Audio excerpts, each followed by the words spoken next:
Good day mga katrip. Ngayon is i-unbox natin itong in-order ko sa my TikTok, which is ang presyo niya is mamaya ko na lang sasabihin, pero talagang sulit tingin ko sa paggamit ko. Ito pala is voice over. Yan. Ito is the portable pressure washer na isa lang ang battery, kasi gusto ko lang muna subukan kung gumagana talaga. Yung box niya or yung parang style attache case is medyo manipis, may mga konting crack din, pero hindi naman nakikiano lang pala si baby. Yan, buksan natin, which is okay naman for the price. Yung box, ang importante naman is nagana yung nasa loob. Yan, may manual tayo kung paano siya i-assemble, paano gamitin. Then yan, pwede siyang pang kotse, sana magkakotse tayo sa susunod. Then yung hose, yung lalagyan ng sabon.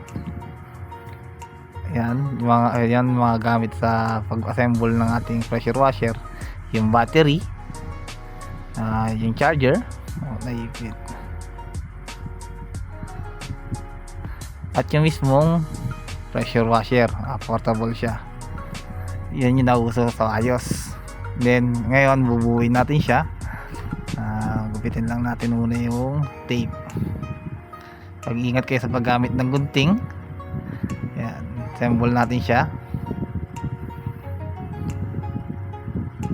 Medyo manipis lang yung hose, pero I think tatagal naman kasi gagamitin mo lang siya as panghugas ng sasakyan. Yan, ito ang bakal. Then mismong unit is plastic, so ingat na lang din tayong mabasa talaga yung mismong unit natin o yung baril natin para mas matagal natin magamit yung pressure washer. Yan, uti-uti lang, dahan-dahan lang natin kasi para siguradong hindi siya masisira. Then yung panala, yan yung inilalagay doon sa pinaka tubig.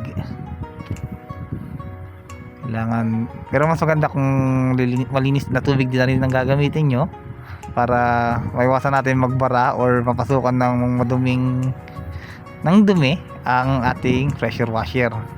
Pero may panala naman siya so pwede naman, pero hanggat maaari malinis sa tubig na lang ang gamitin natin. Tap water na malinis. Ayan, then ayan, saksak nyo, tanggalin nyo muna yan, tapos isuot nyo yan sa mismong hose.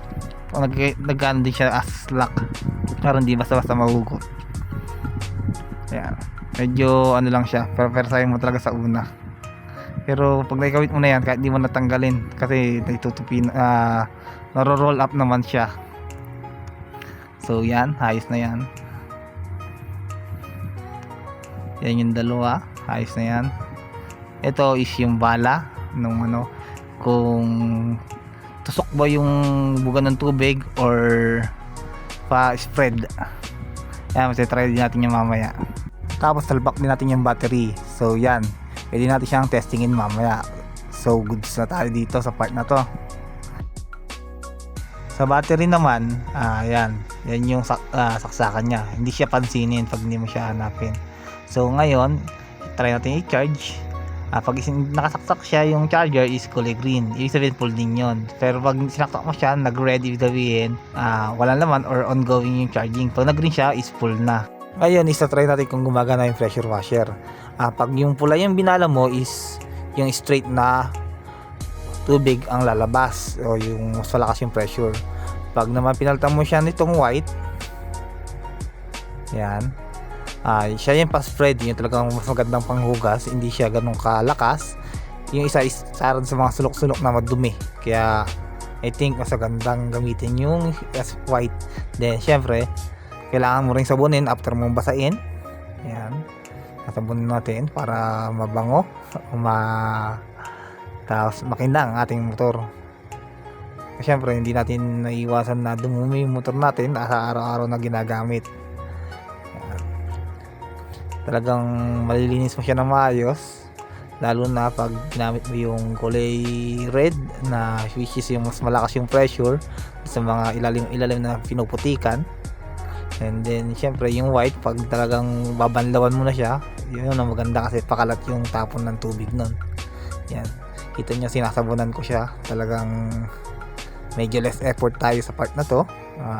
I think yung paggamit mo nitong portable pressure washer is kaya maghugas ng 3 hanggang 5 motor siguro, depende na lang sa bilis mong gumamit. Pero talagang sa tingin ko, lalo ngayon nag-uulan, syempre hindi maiiwasan pagdating natin sa bahay pagod na, mas maganda yung may pressure washer tayo kahit paano matanggal natin yung acid rain sa ating motor, then yung putik na rin na kumakapit sa mga gulong and tawag dito yung ating mga ilalim ng motor. So kahit paano hindi siya matutuyo, hindi siya mahirap matanggal. So nakita nyo, nalilinisan talaga siya na maayos. So yan, napahiram ko na rin ng Magic Gatas yan. So I think sa halagang 450 pesos plus voucher ay sulit na pagkabili natin ng ating pressure washer. Hindi na natin kailangan pumila sa mga car wash or sa mga bendo para maghugas, kundi sa tapat lang ng ating bahay. So mga katrip, see you when I see you.